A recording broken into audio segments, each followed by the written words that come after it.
masuk Islam. Nah, saat itu Umar bin Khattab kemudian membawa pedangnya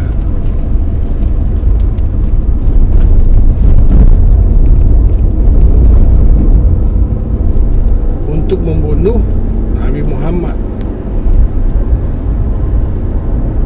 Dia dengan penuh dendam kemudian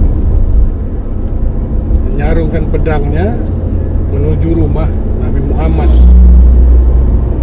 melewati pasar. Di perjalanan Umar bin Khattab berjumpa seorang orang tua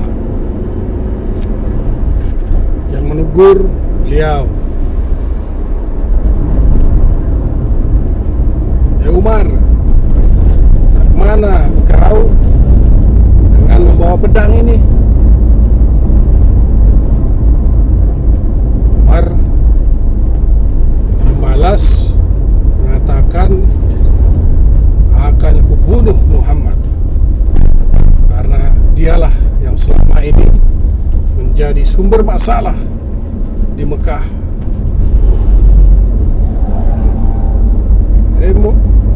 Hei Umar bin Khattab, daripada kau mengurus Muhammad, lebih baik kau urus dulu adikmu.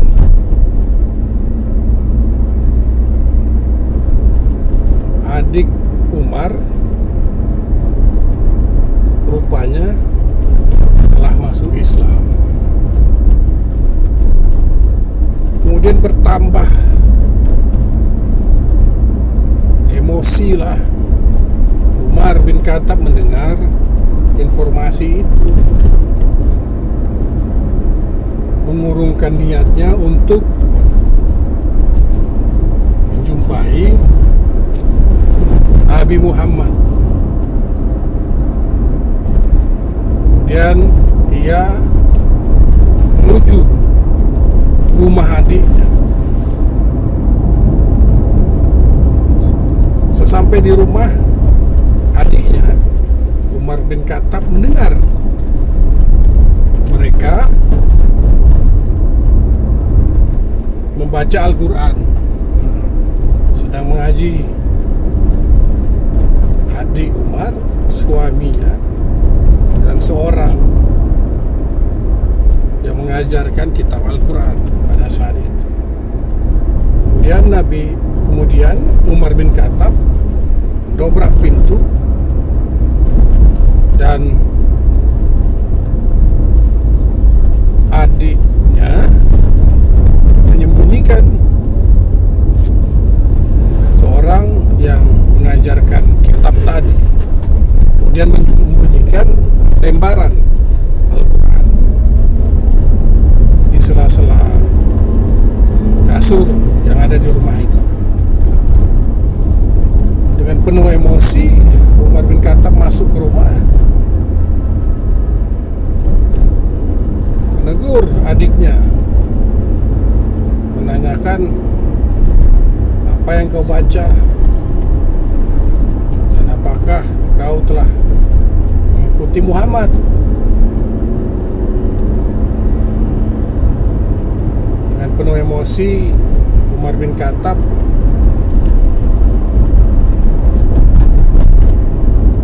menampar adiknya. Lalu tersungkur adiknya itu. Setelah ia menampar adiknya, kemudian terbesit di hati Umar bin Khattab bahwa perilakunya itu adalah perilaku yang melampaui batas.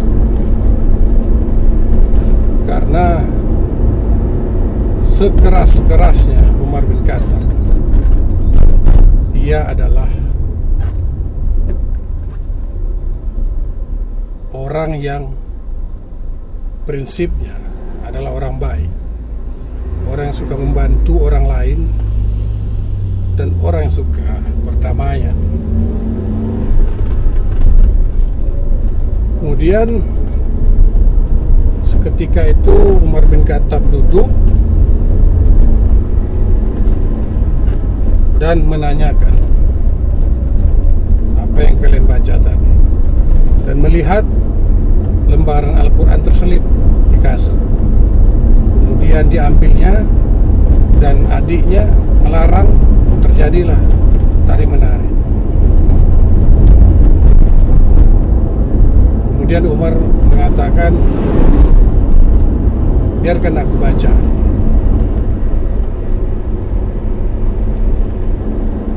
Biarkan aku baca ini. Aku melihatnya. Kemudian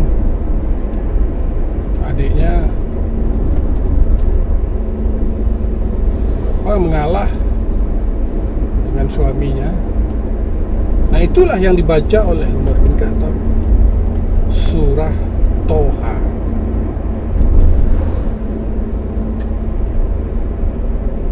Peristiwa ini adalah peristiwa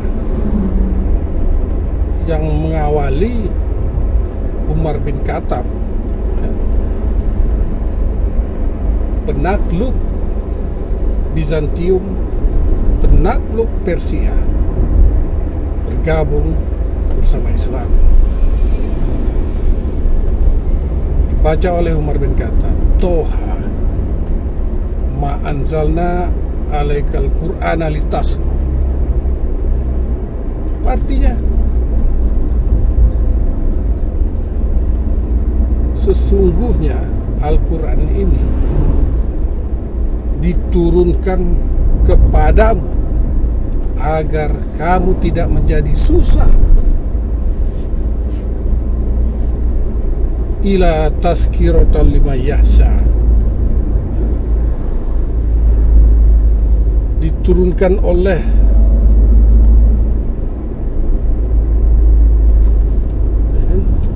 ila tazkiratan liman yahsha, melainkan menjadi peringatan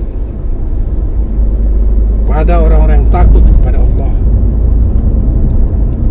Tanzila mimma khalaqal arda was samawatil ula. Diturunkan oleh pemilik bumi dan langit yang tinggi.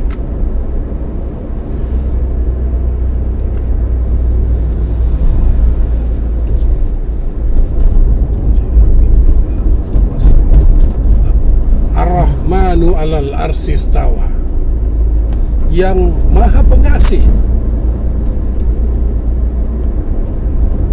yang bersemayam di atas ars.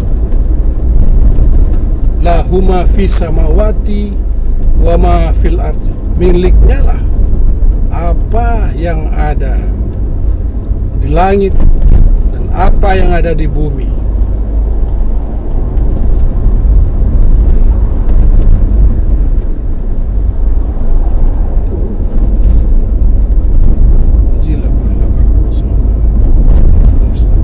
Lahuma fis samawati wa ma fil ardi wa ma bainahuma, dan apa yang ada di antara keduanya. Wa ma tahta sarah, dan apa yang ada di dalam tanah. Miliknya lah apa yang ada di langit dan di bumi, apa yang ada di antara keduanya, dan apa yang ada di dalam tanah.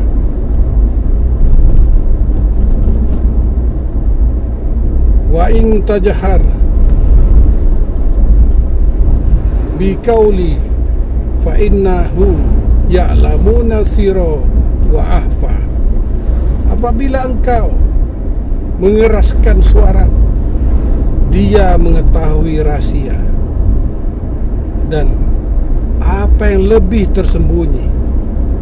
Allahu la ilaha illa huwa lahul asmaul husna. Dialah Allah,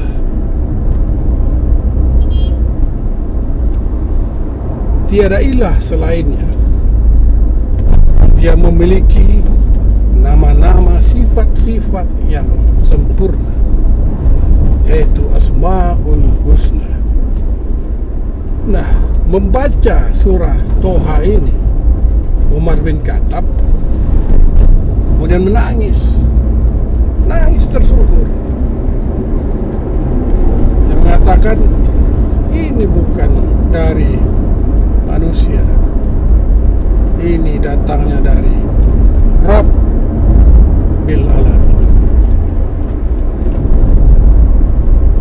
Terbukalah dada Umar bin Khattab menerima wahyu, menerima firman Allah, yaitu di surah, melalui surah Toha. Saat itu dia meminta kepada adiknya agar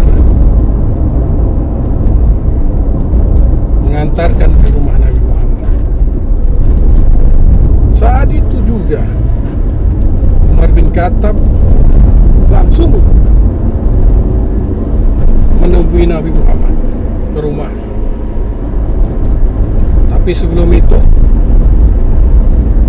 seorang guru yang mengajarkan Al-Quran tadi, setelah tersungkur Umar bin Khattab membaca surat Toha, menangis syahdu. Kemudian seorang itu keluar dari persembunyiannya di dalam rumah tadi, ya kan? Ya, kemudian mengatakan, benar apa yang dikatakan, Nabi Muhammad sudah terjawab, karena Nabi Muhammad pernah meminta kepada Allah, jadikanlah salah seorang Umar di Mekah ini sebagai penolong agama Allah. Menambah motivasi Umar bin Khattab mendengar itu. Apakah benar Nabi Muhammad mengatakan itu? Benar. Maka Umar bin Khattab segera gerak cepat menuju rumah Nabi Muhammad. Sesampai di rumah Nabi Muhammad, mengetuk pintu, tok. Kemudian sahabat Nabi yang melihat, mengintip dari pintu, Umar bin Khattab di depan pintu rumah Nabi Muhammad sedang membawa pedang, panik dan menyatakan, Umar bin Khattab ada di depan, dia membawa pedangnya dan bersiap siaga. Nabi Muhammad mengatakan, biarkan dia masuk. Dibukalah pintu rumah Nabi Muhammad dan masuklah Umar bin Khattab menjumpai Nabi Muhammad. Muhammad, kata Umar bin Khattab. Kemudian bersahadatlah Umar bin Khattab di depan Nabi Muhammad dan disaksikan oleh para sahabat yang berada di rumah waktu itu. Asyhadu an la ilaha illallah wa asyhadu anna Muhammadar Rasulullah. Kemudian yang gembiralah para sahabat, Allahu Akbar, menyambut keislaman dari Umar bin Khattab. Itulah peristiwa yang mengawali masuk Islamnya Umar bin Khattab. Umar bin Khattab adalah sahabat Nabi Muhammad, adalah Amirul Mukminin dan Khalifah yang kedua setelah Abu Bakar As-Siddiq. Pengaruhnya luar biasa terhadap perkembangan Islam dari Mekah sampai ke Jazirah Arab, ke Persia, Suriah, Bizantium,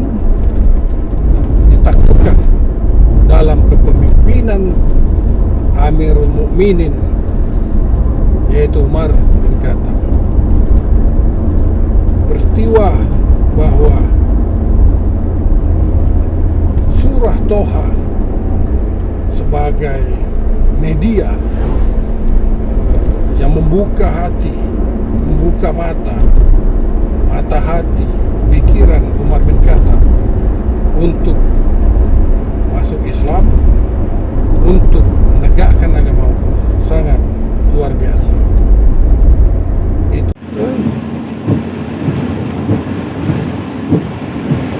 Itu apa? Hafal 1 juz, 2 juz, khatam, tidak tahu artinya.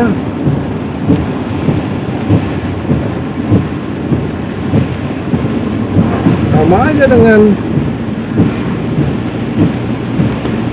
baca buku bahasa Inggris, bacalah sampai tamat. Kalau tidak bisa bahasa Inggris, tidak tahu artinya, tahu jalan ceritanya. Itu kan logika sederhana.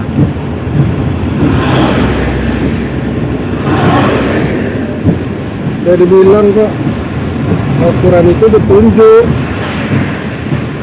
pedoman, petunjuk bagi orang yang bertakwa. Petunjuk cuman diucap-ucapkan saja, dikatam-katam saja. Itu pelajaran untuk anak-anak. Baca bahasa Arabnya, khatam, baca berulang-ulang. Tapi jangan berhenti di situ. Didalami, diperhatikan, jadikan petunjuk.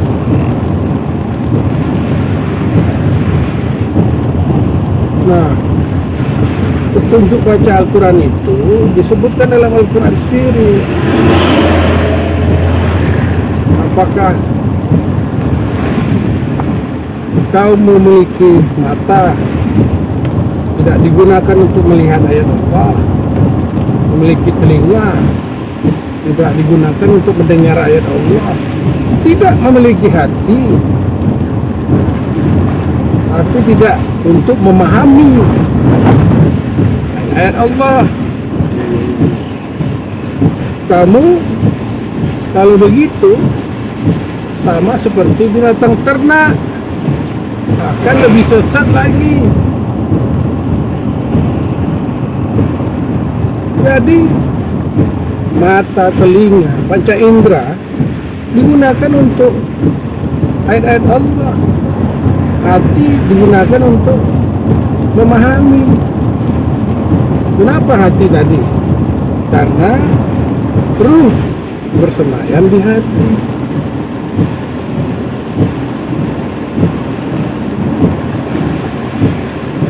Itu kan?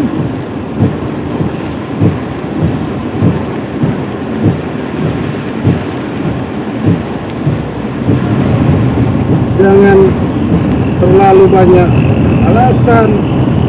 Tidak ada orang yang diajak bicara, diskusi, membahas, tidak soal itu. Penting diri kita sendiri. Emangnya orang lain bertanggung jawab terhadap diri kita ketika di akhirat? Tidak.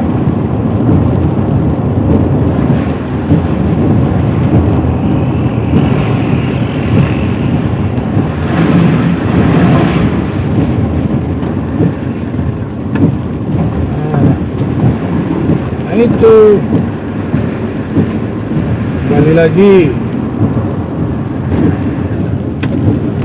tentang halal haram. Allah yang mengharapkan sesuatu,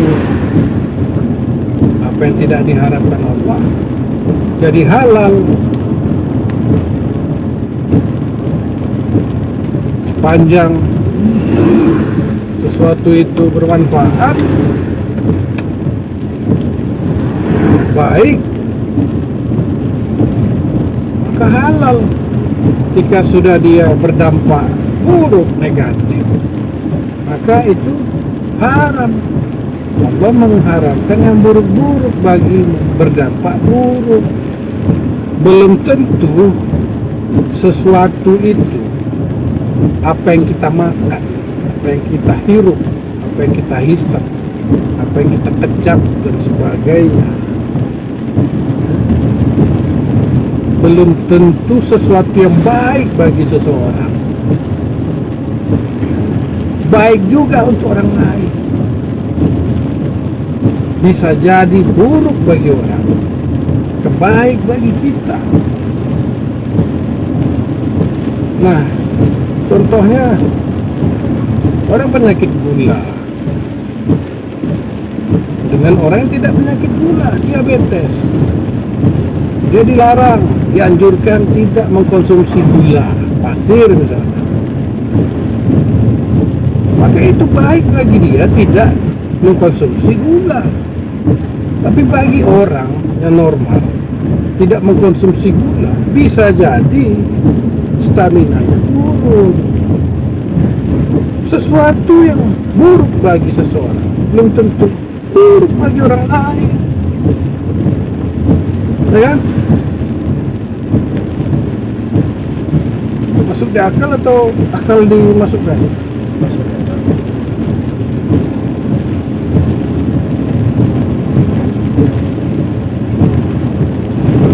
Rokok begitu juga, belum tentu baik bagi seseorang, baik juga untuk orang lain. Justru ada dampak buruk bagi orang lain, misalkan asap rokok. Tidak semua orang bisa dengan rokok untuk memicu berpikir, obat kantuk dan nikmat setelah makan atau ngopi misalnya. Ada juga orang yang tidak bisa itu. Kalau dia paksakan, buruk bagi dirinya. Nah, maka jangan lakukan itu. Tapi kalau itu bermanfaat baginya, ya itu.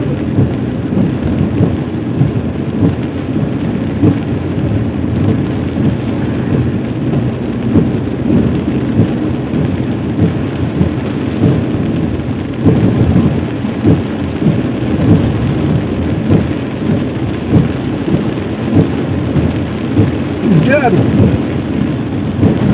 apakah bermanfaat?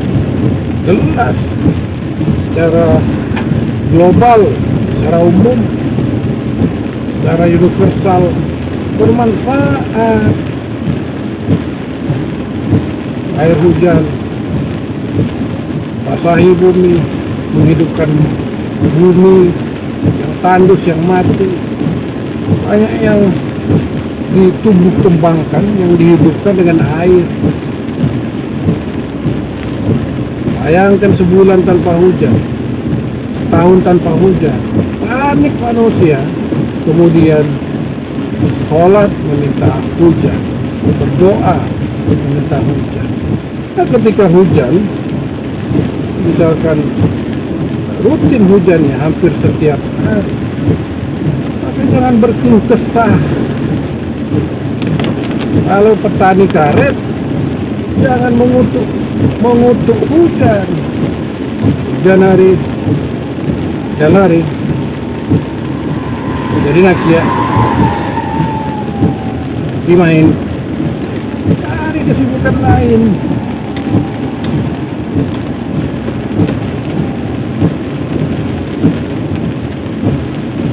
Mengalah untuk kebaikan itu baik, lebih baik, bagus. Orang takut dengan kata-kata kalah, takut. Mengalah, ya jelas hukumnya hujan itu baik, maka mengalah. Kepentingan kita untuk bertani tertunda, maka lakukan urusan kegiatan pekerjaan yang baik. Simple, sederhana, banyak hijau, kan?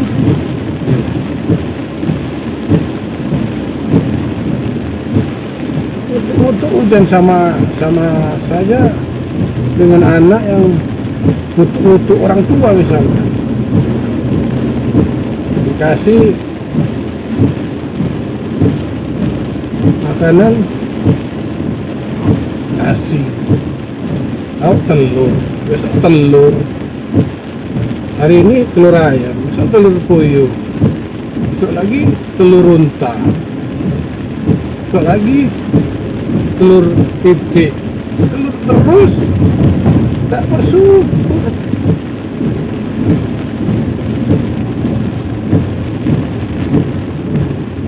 Alam mana Nabi Muhammad mencontohkan tauladan yang baik, dicercah, dicaci maki, dilempar, tidak membalas karena beliau tahu bahwa yang melakukan itu orang-orang bodoh, tidak paham. Bahkan itu adalah ladang amal. Kalau itu diselesaikan oleh orang-orang yang berbuat jahat pada Nabi Muhammad, mana ladangnya lagi untuk berdakwah, untuk mengajak, mengingatkan. Begitu juga kita.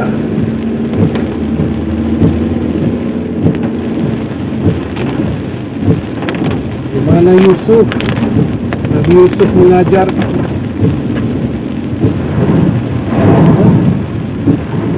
peristiwa Yusuf, mengajarkan kepada kita bahwa suatu perbuatan zalim, perbuatan aniaya, suatu perbuatan kejahatan yang dilakukan bahkan oleh saudara sendiri, maka Allah balikan kenyataannya bukan berdampak buruk, tetapi berdampak baik terhadap korban. Karena Allah berada pada pihak-pihak yang benar.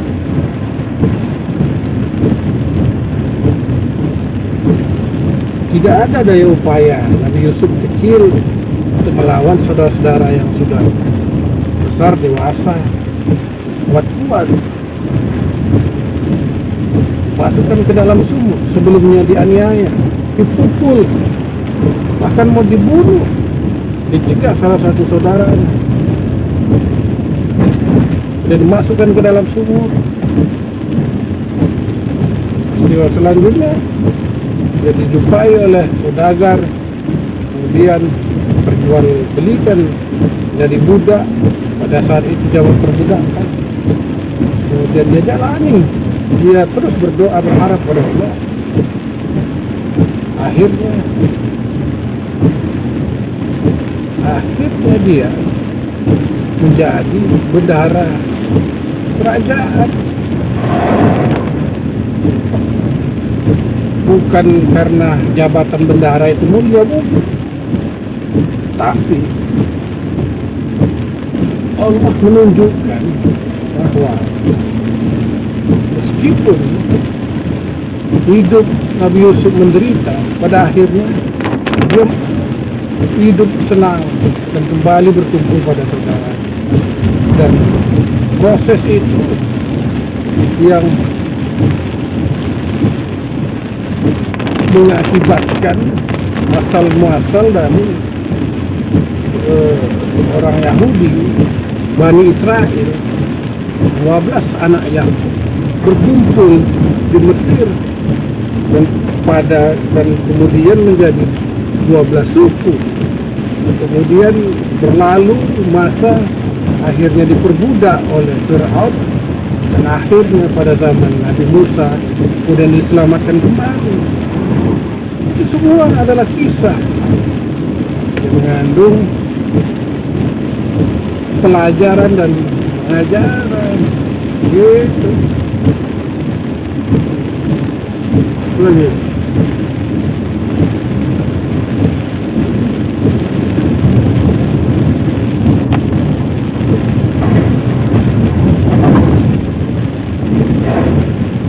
pertanyaan.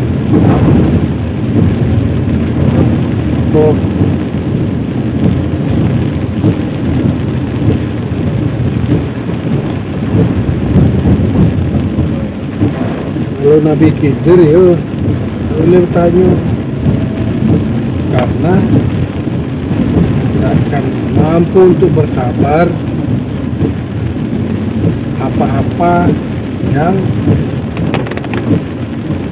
tidak diketahui oleh akal pikiran, masuk Nabi Musa saat itu. Jangan bertanya. Ini dibuka pertanyaan. Hidup ini orang yang minim bertanya, baik diri sendiri, bertanya diri sendiri dalam hati, bertanya dalam kehidupan. Orang ya hati-hati terjebak dalam golongan orang-orang sombong, karena seakan-akan orang-orang yang tidak memiliki pertanyaan itu orang-orang yang sempurna, orang-orang yang sudah tahu, sudah paham semuanya, seperti itu. Hati-hati.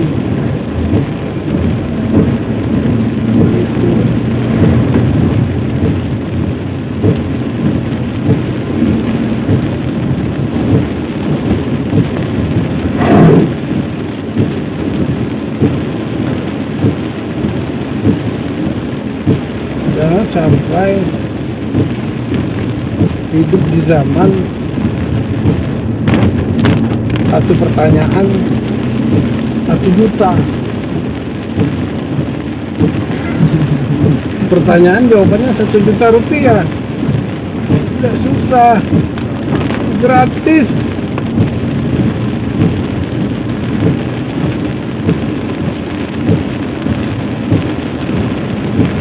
Masuk tidak masuk dalam hati, yang penting eksis.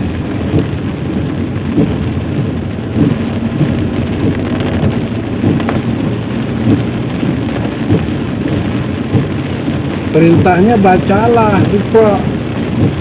Ini bacakan, dibacakan terus. Kapan bacanya? Kapan bacalah? Dia maunya bacakan. Makan bukan makan, bukan menyuap nasi, disuapkan. Nah, gitu.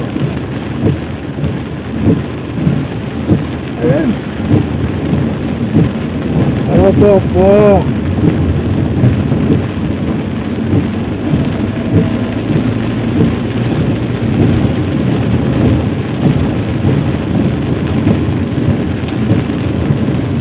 Kenapa malam itu gelap, kenapa siang itu terang? Apa? Matahari. Hah? Ya kan, putar matahari ya? Putar matahari. Baik-baiklah, putar matahari. Soalnya kalau malam, Putar-putar di matahari maksudnya. soalnya kalau malam tuh kan, posisi matahari itu pas di bawah apa namanya? Apa namanya?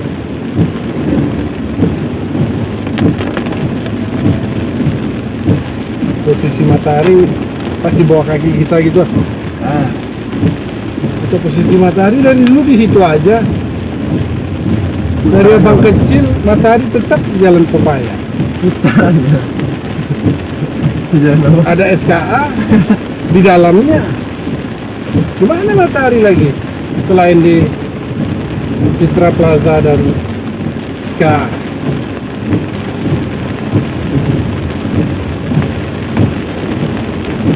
Jelaslah malam gelap, tidak ada cahaya matahari, karena bumi berotasi, berevolusi, rotasi. Bagian bumi yang kena sinar matahari siang, bagian bumi yang tidak kena sinar matahari malam, gelap dan terang.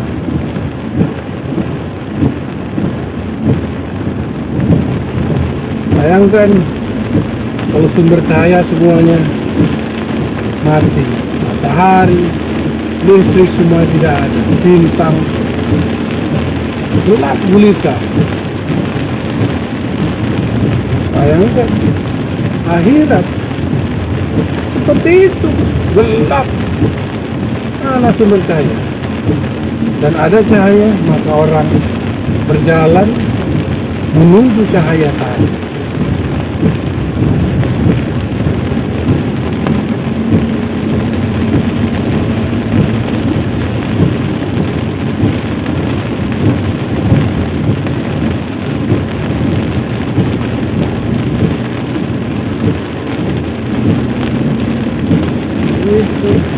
Itu lagi jodoh. Udah yang haram bingung. Enggak, tanya dulu Bang. Itu lagi ada tuh Bang. Nah, Terus tentang itu orang awak sama orang tua. nah, Jadi kan kalau manusia kan enggak luput dari kesalahan Bang. Jadi ada tuh Pak, kalau misalkan ya orang tua kok Pak buntur-buntur aja Pak. Gitu, buntur tau Pak, ngerepek-ngerepek aja gitu lah, nah. untuk ngulu-ngulu aja lah gitu lah. Kalau bapak kan dulu pondok sama muda itu kan, kalau misalnya agak stres ya kan, dia bunyi kok Pak, bunyinya sama aku juga kan, tentang banyak kalau misalkan duit lah semua itu dicuri kerojokan gitu kan. Dan ada perkataan orang tua itu yang menurut awak salah gitu kan, cuman awak untuk menyusun yang benar awak itu kena semprot gitu lah. Kok cara menghadapi itu Bang? Apa yang salah itu ucapannya? Ya kayak apa namanya tuh, ya namanya misalkan pagi misalnya aku pagi gitu kan, habis itu lah betul-betul lah mulu-mulu aja gitu lah.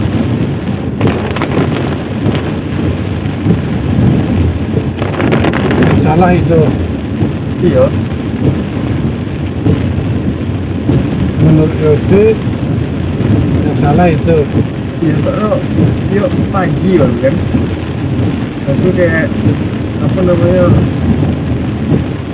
dia betul mulu-mulu udah salah gitu. Apa yang menurut kau, apa yang menurut itu gitu ya. Contohnya apa maksudnya? Dia tak tahu dulu itu rumah ya, mungkin dia pasal tuh apa Kesal ke anak langsung ada guna koni kayak gitu. itu kayak makin lima gitu kan.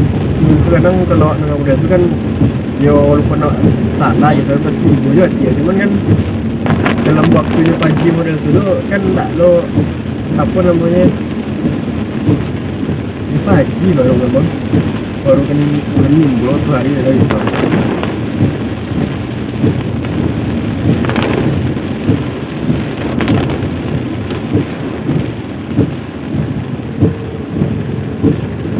Iya.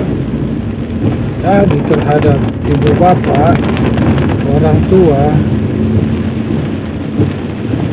tak ada dalilnya untuk melawan. Tak ada. Mengatakan cus saja tidak boleh, apalagi lawan.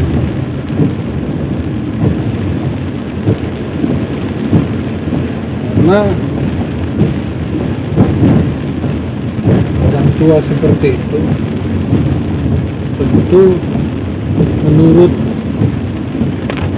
pemikirannya anak itu itulah dia, ceramahi, dicerca, dimarahi, serapah, itu menurut dia. kita tetap berbuat baik saja. Dihargai tidak dihargai perbuatan kita, urusan kita kepada Allah.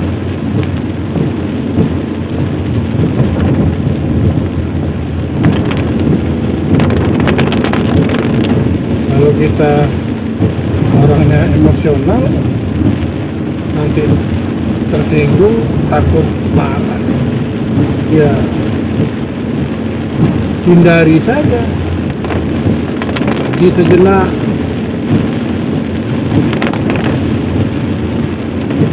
Karena nanti orang tua atau siapapun misalkan sedang marah, lalu kita keras juga suara, maka akan ada perlawanan, keras dengan keras, nyambung, nyentrum. Nyambung itu ketika positif dengan negatif, harus positif dengan harus negatif. Maksudnya ketika yang satu keras, yang satu lunak, baru nyambung.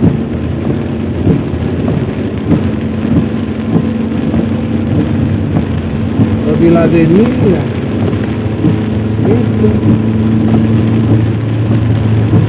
itulah stigma atau persepsi orang tua terhadap kita, serapa segala macam. Maka apa yang kita lakukan selama ini menurutnya seperti itu. Apa yang menurutnya itu belum tentu benar.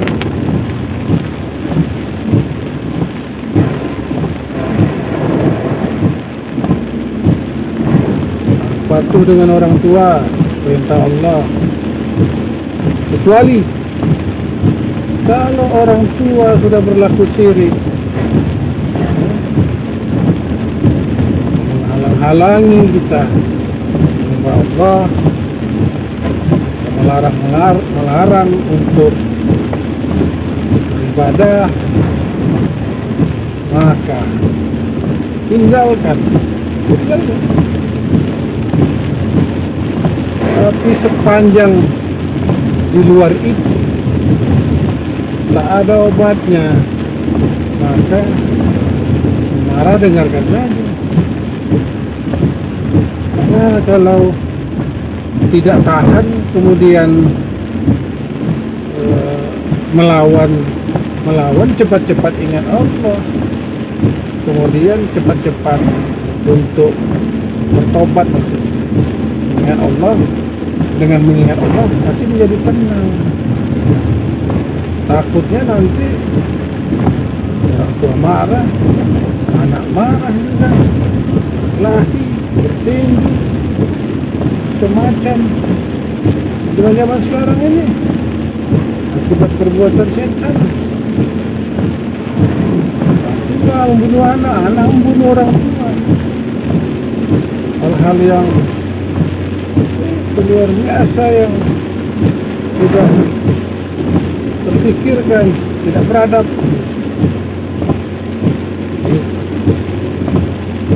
Ya,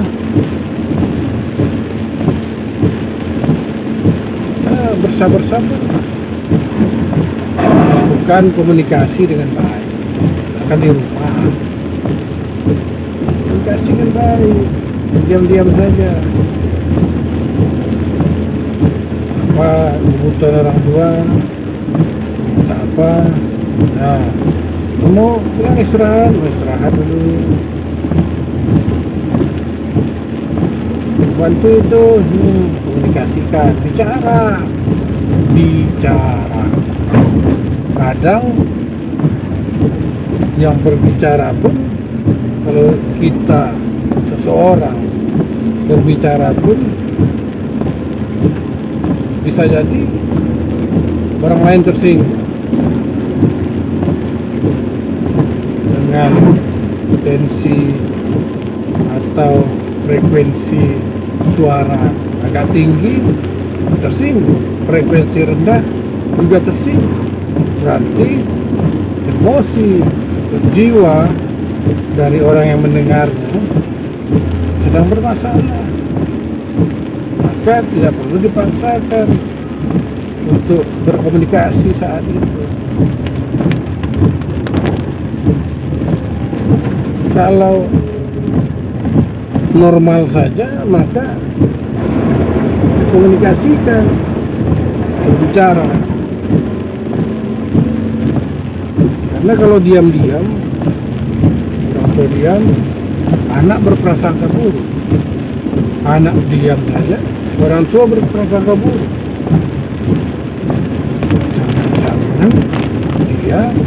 Jangan-jangan dia,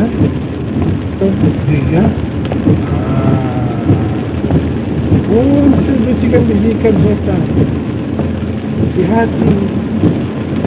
Karena itu jurusnya banyak-banyak mengingatku, kata Allah. Dengan mengingatku, hati menjadi tenang, suasana menjadi nyaman. Nah, seperti itu. Ada masalah, ribut, cepat mengingat Allah. Ada dikisahkan Umar bin Khattab menampar adiknya, tapi yang teringat dia Rabb, teringat Allah.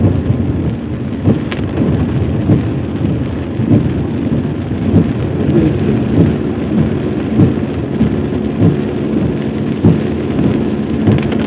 Karena semuanya itu, semua peristiwa kecil, sedang atau besar adalah batu ujian.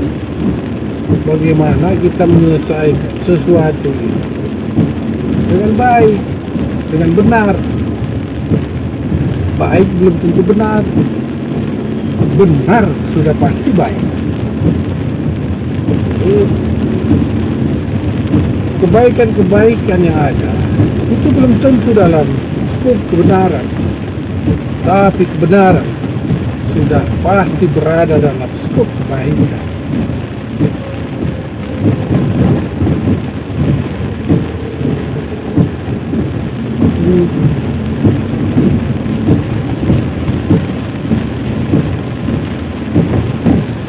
Orang melakukan kebaikan, membantu orang lain banyak, tapi bukan karena Allah, bukan lillahi ta'ala, maka dia tidak menjadi suatu kebenaran, hanya sebatas kebaikan.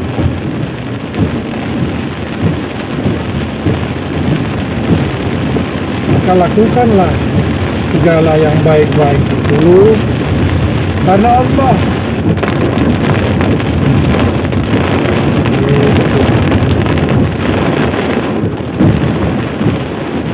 Orang tua seperti itu, kita harus paham.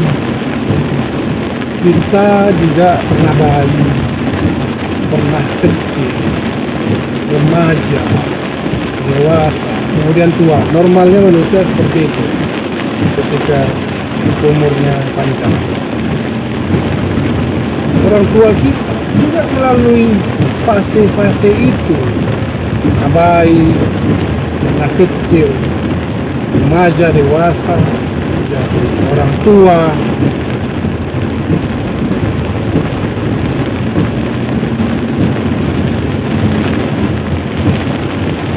Dan setelah menjadi orang tua, huzur kembali lagi di masa kecil dia. Perilakunya maksudnya tak perhatian lagi, perlu bantuan orang lain untuk makan, untuk minum, takut sendiri misalnya, pengen ditemani dan sebagainya. Bagaimana anak-anak kecil rata-rata itu orang tua nanti yang sudah tua renta. Anak-anak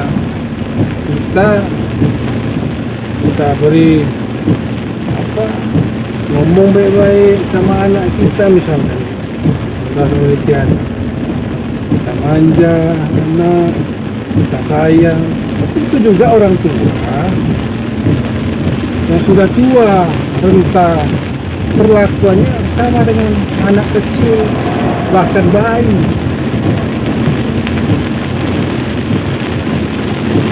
Karena tumbuhan pun seperti itu, akan layu. Sudah kodrat qadarnya seperti itu. Layu menguning, kemudian layu, kemudian gugur.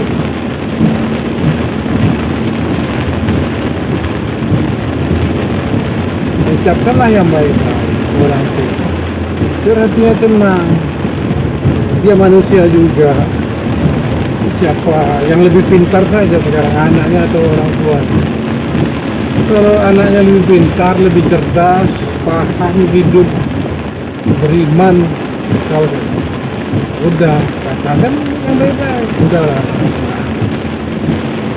Pak, minum bu Pak, bukan bu, bukan apa bu, itu lu napung aja biarlah bu, biar. Seperti itu. Karena masa-masa perjuangan itu dan membantu orang tua, menolong orang tua itu tidak akan selama-lamanya. Dia ada, tapi kadang kita lupa, tidak sadar melalui fase itu. Kita baru sadar, kebanyakan orang, ketika orang tua sudah tidak ada. Tidak ada ladang lagi, tidak ada tempat lagi untuk berladang amal. Sudah selesai. Allah sudah selesaikan itu. Ketika orang tua tidak ada, apa lagi? Tidak bisa berbakti dah. Kan begitu. Itu juga yang abang sampaikan, misalkan dengan Bila dan adik-adik terhadap orang tua. Karena bang juga melalui fase itu, siapapun melalui fase itu. Ada masa di mana nanti kita dipertemukan dengan keadaan dengan orang tua, kita harus lebih berbakti. Ya, seperti itu. Kapan? Ya? Tak mungkin waktu anak kecil masih SD, SMP berbakti seperti apa? Tentu yang sudah remaja, yang sudah paham, sudah dewasa, sudah mengerti, maka Allah berikan fase itu untuk berbakti. Karena di situ ada amalan, ada amal-amal, ada ladang yang bisa kita bercocok tanam untuk menanam kebaikan, amal-amal soleh. Nah itu yang perlu disadari. Itu.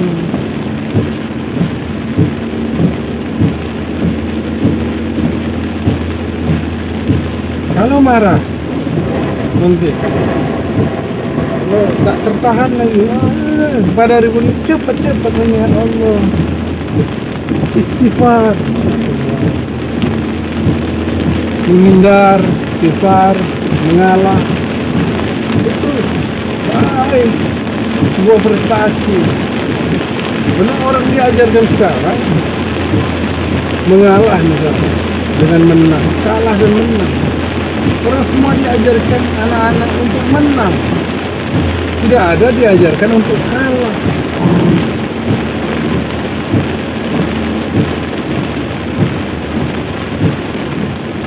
Apalagi untuk mengalah. Apakah mengalah itu berarti mengalah adalah menyerahkan diri?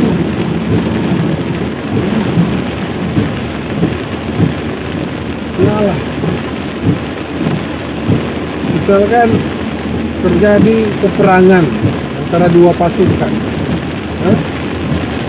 dua pasukan yang sudah dilatih suatu waktu tinggal berperang dengan berbagai amunisi, senjata, alutsista penuh dendam, motivasi.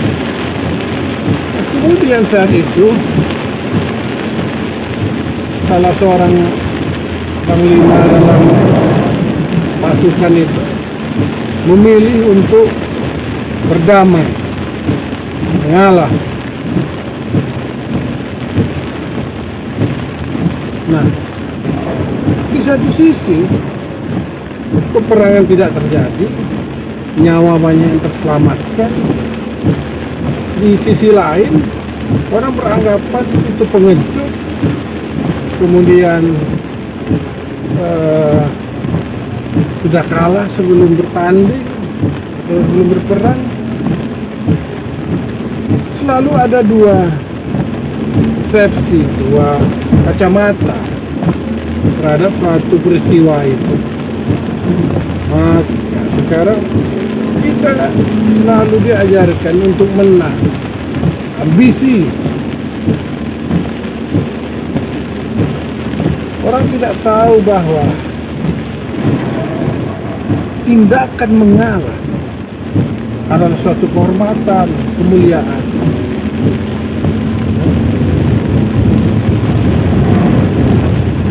Mengalah dalam arti daripada terjadi suatu kejahatan, suatu permusuhan, suatu hal-hal yang buruk, maka mengalah lebih terhormat.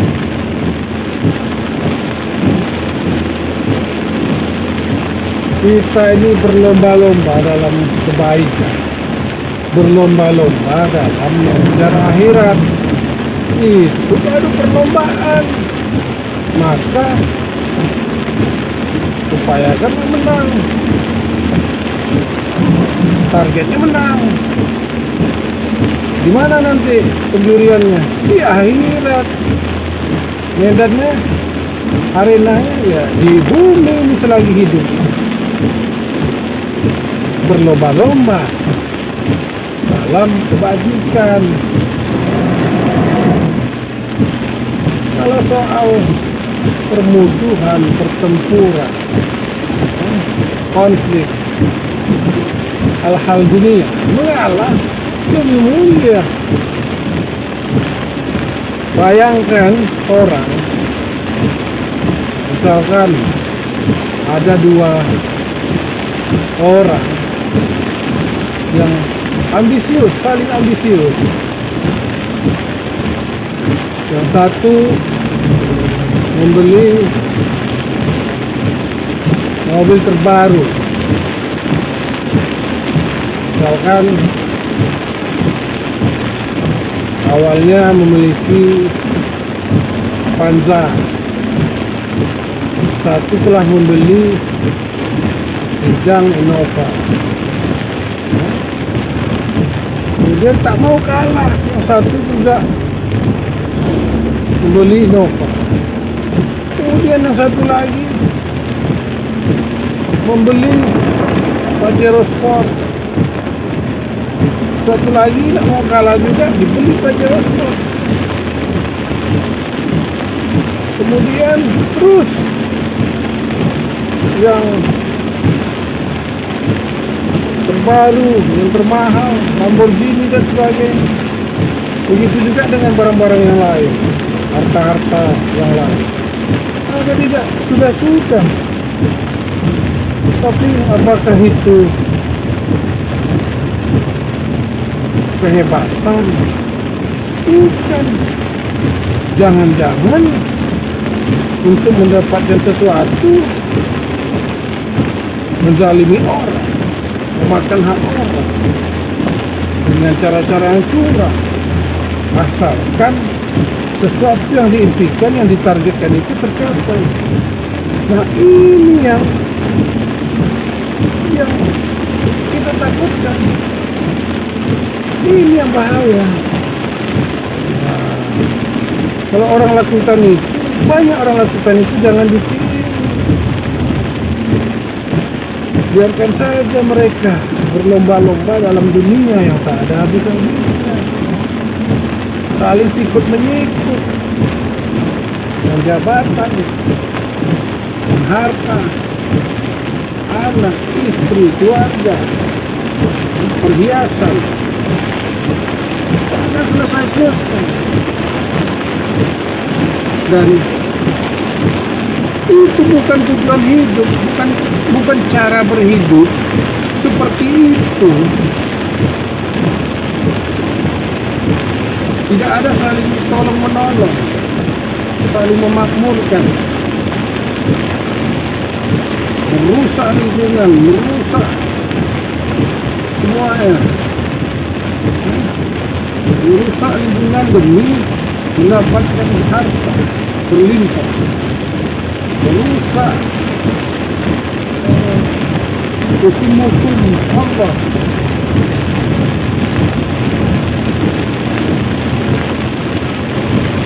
Itu iya,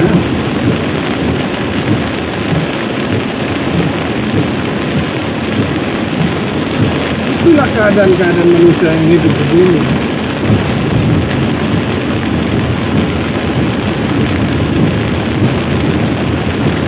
Sekolah tinggi-tinggi untuk apa?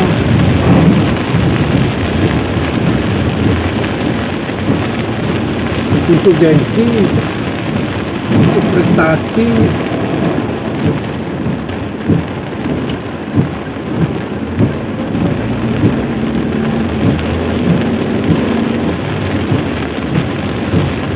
Susu makalah. Ini kan tugas, resume. Ujung-ujungnya S2. Ujung-ujungnya S3.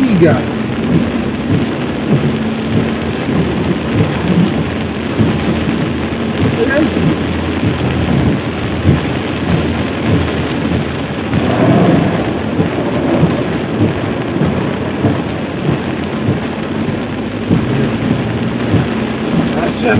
Asad hujannya luar biasa, subhanallah, insya Allah.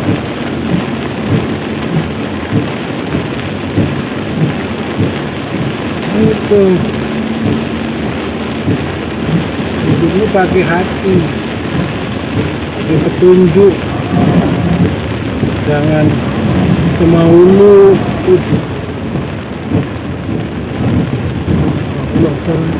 Nampak? Mana punya bang? Dari mana? Oh iya. Gila lagi bang. Hah?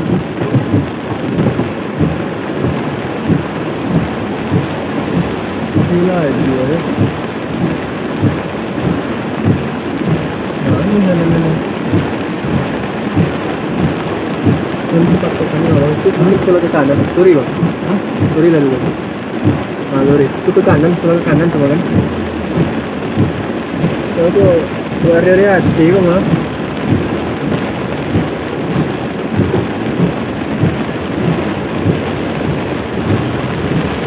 Memang nggak nampak mah.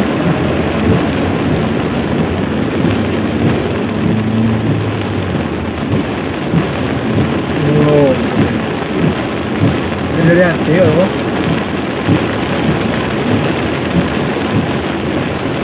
Lugas.